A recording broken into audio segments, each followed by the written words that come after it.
नमस्कार इंदौर, मैं सिमरन तिवार स्वागत करती हूँ आप सभी का अभय न्यूज के 12 दिसंबर रविवार के बुलेटिन में। चलिए देखते हैं अब तक की कुछ खास खबरें। MR10 के चंद्रगुप्त चौराहे के पास रविवार को एक बड़ा हादसा होते होते बच गया। यहाँ से गुजर रही एक कार ने अचानक आग पकड़ ली। शुक्र ये रहा कि कार चालक ने परिवार को वाहन से उतारकर अलग कर दिया और सभी की जान बचा ली। दरअसल बिसनावदा के रहने वाले कैलाश चौधरी की पिपलिया कुमार में रहने वाली बेटी के यहाँ शादी का कार्यक्रम था। इसमें शामिल होने के लिए ही वो अपनी मारुति सिलारियो कार से पत्नी, बेटे, बहू और 2 बच्चों के साथ जा रहे थे। चंद्रगुप्त चौराहे के पास अचानक बोनट में से धुआं उठने लगा। उन्होंने कार एक तरफ खड़ी की और परिवार को कार से बाहर निकाला। इसी बीच कार लपटों से धधक उठी। कैलाश चौधरी पेशे से किसान है। सूचना मिलने पर फायर ब्रिगेड की गाड़ी मौके पर पहुंची और आधा टैंक पानी डालकर काबू पाया गया। शहर में पहली बार विजयनगर पुलिस ने ड्रोन कैमरे की मदद से नाइट में चेकिंग शुरू की। इसमें कई वाहन जब्त किए गए। नशे में गाड़ी चलाने वाले, तेज रफ्तार से चलाने वाले और गलत नंबर प्लेट वालों को पकड़ा गया। करीब 1 दर्जन गाड़ियों को जब्त किया गया है। कमिश्नर हरि नारायण चारी मिश्र, ज्वाइंट कमिश्नर मनीष कपूरिया ने रात में चेकिंग करने के निर्देश दिए थे। इसी कड़ी में DCP Ashutosh Bagri, additional DCP Rajesh Raghuvanshi, ACP Rakesh Gupta ने विजयनगर इलाके में कार्रवाई शुरू की। विजयनगर चौराहे पर 18 वाहनों पर कार्रवाई की गई। इसमें से 9 ओवर स्पीड में थी, जबकि 2 की नंबर प्लेटें गलत थी। नशे में कार चला रहे चालकों की गाड़ियां पुलिस ने जब्त कर ली है। चेकिंग के दौरान एक वाहन चालक ने पुलिस को देखकर अपनी गाड़ी सर्विस रोड की तरफ दौड़ा दी। पीछा कर उसे मेघदूत गार्डन के पास पकड़ा गया। कार में युवती थी और वो नशे में थी। पुलिस ने उसे समझाइश दी और परिवार को भी मौके पर बुलवाया। कार चलाते हुए मोबाइल पर बात कर रही एक युवती ने रोकने पर विवाद किया। उसे भी समझाइश दी गई। हालांकि बाद में युवती ने माफी मांग ली। इंदौर में पिछले 24 घंटे के दौरान 8 नए पॉजिटिव मिले हैं। इनमें से MIG में 3, पलासिया, कनाड़िया और अन्नपूर्णा में 1-1 पॉजिटिव मिले हैं। दिसंबर में अब तक शहर में 58 पॉजिटिव मिल चुके हैं। फिलहाल शहर में एक्टिव मरीजों की संख्या 54 है। नाइजीरिया से लौटी 14 साल की किशोरी और उसके 8 साल के भाई को अलग वार्ड में आइसोलेट किया गया है। ओमिक्रॉन स्ट्रेन की आशंका में दोनों के सैंपल जीनोम सीक्वेंसिंग के लिए भेजे गए हैं। इंदौर और भोपाल में पुलिस कमिश्नर सिस्टम लागू होने के बाद कमिश्नर ने अपनी गतिविधि तेज कर दी है। उन्होंने रविवार को बैठक की और इसमें फॉर्मूलों को अमली जामा पहनाने पर विचार विमर्श किया। फिलहाल पुलिस विभाग में बदलाव का दौर शुरू हो चुका है। अफसरों के पदनाम बदलने के साथ ही अफसरों की भूमिका का निर्धारण भी किया जा रहा है। नए सिस्टम में पुलिस अधिकारियों की भूमिका एकदम से बदल जाएगी। नए सिस्टम के तहत अफसरों को संसाधन, कार्यालय और फोर्स उपलब्ध कराने पर बैठक में विचार किया गया। कमिश्नर हरि नारायण चारी मिश्र ने बताया कि पुलिस की दक्षता के साथ अब व्यावसायिक प्रतिबद्धता से काम करना शुरू होगा। मीटिंग में इसी संबंध में निर्देश दिए गए हैं। इंदौर में होने वाले अपराधों को प्रभावी ढंग से नियंत्रित करने की बात भी कही गई है। नाइट क्राइम को लेकर तय किया गया कि नशे और ड्रग्स को लेकर एक हेल्पलाइन नंबर जारी किया जाएगा। इसके अलावा हर क्षेत्र में पुलिस की विजिबिलिटी बढ़ाई जाएगी। मिश्र के मुताबिक अगले 10 दिन में पुलिस के पास और भी बेहतर संसाधन होंगे। फोर्स में नए अधिकारी और जवान बढ़ेंगे, तब काम और बेहतर होगा। क्योंकि पुलिस की पूरी तरीके से प्रक्रिया इसमें स्थापित होने में, कार्यालयों को स्थापित होने में थोड़ा सा वक्त अभी लग रहा है। क्योंकि प्रक्रिया पूरी तरह से स्थापित नहीं है। इसे प्रशिक्षण करने से लेकर के संसाधनों को जुटाने तक में पुलिस लगातार प्रयासरत है।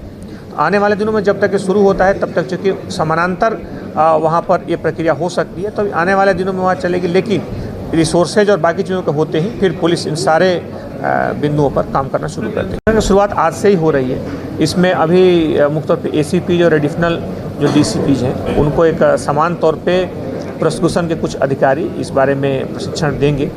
ज़मीनी स्तर पर अधिकारी आ जाते हैं और कोर्ट्स स्थापित हो जाती हैं। उसके बाद अगले 10-15 दिनों में पूरी तरीके से यह प्रणाली फंक्शनल हो जाएगी। जन सुनवाई और बाकी जो पुलिस की वह सारी गतिविधियां जो कि आम जनता की शिकायतों का निवारण करती हैं और आम जनता को जोड़ती हैं, वो सारी चीज़ें जारी रहेंगी। सभी थाना प्रभारी, सभी ACPs, additional DCPs, DCPs, additional CP और बाकी सभी अधिकारी इसमें उपस्थित थे। मुख्य तौर पर पुलिस की दक्षता, व्यावसायिक प्रतिबद्धता और इससे जो अपेक्षाएं हैं उसमें पुलिस कैसे बेहतर ढंग से काम करे, इस पर अभी चर्चा हुई। उन मुद्दों पर सबको निर्देशित किया गया। भाजपा महासचिव कैलाश विजयवर्गीय ने कांग्रेस की जयपुर में निकाली गई महंगाई रैली पर निशाना साधा। विजयवर्गीय ने कहा कि राजस्थान में की जा रही कांग्रेस रैली निराधार है। पहले कांग्रेस को अपने शासित राज्यों को देखना चाहिए, जहां जनता महंगाई से परेशान है, SC/ST के लोग परेशान हैं।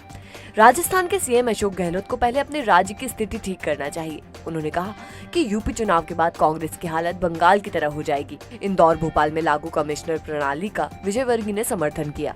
देखिए, राजस्थान सरकार को केंद्र सरकार के खिलाफ प्रदर्शन करने का नैतिक अधिकार नहीं है, क्योंकि दुर्भाग्य से सबसे ज्यादा अनुसूचित जाति और जनजाति के साथ अत्याचार हो रहे हैं राजस्थान में। सबसे ज्यादा महिलाओं के साथ रेप हो रहे हैं, छेड़छाड़ की घटना हो रही है राजस्थान में। मैं तो सलाह दूंगा कि अपने कांग्रेस के हाईकमान के पास नंबर बढ़ाने के लिए इस प्रकार के आंदोलन करने की अपेक्षा राज्य को देखें, वहाँ कानून व्यवस्था ठीक हो, महिलाएं सम्मान के साथ रह सकें, अनुसूचित जाति और जनजाति के लोग वहाँ सम्मान के साथ रह सकें।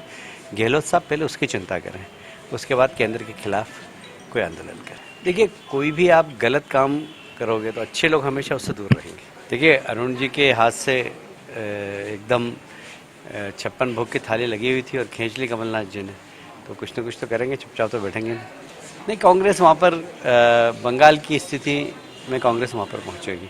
जो बंगाल में कांग्रेस की स्थिति वही उत्तर प्रदेश में भी रहेगी। नहीं, मुझे लगता है कि सरकार यदि कोई निर्णय लेती है तो उस पर सहयोग करना चाहिए और हमें विश्वास रखना चाहिए कि पुलिस कमिश्नरी का लाभ आम जन को मिलेगा।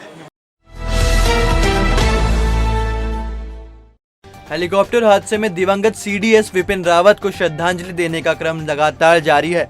इस कड़ी में तरुण मंच सहित कई सामाजिक संगठनों ने संयुक्त रूप से श्रद्धांजलि कार्यक्रम आयोजित किया। राजेंद्र नगर चौराहे पर हुआ कार्यक्रम में दिवंगतों को पुष्पांजलि अर्पित करने के साथ ही दिवंगत आत्माओं की शांति की प्रार्थना की गई। श्रद्धांजलि देने वालों ने कहा कि विपिन रावत का सपना देश को आतंकवाद से मुक्त करने का था।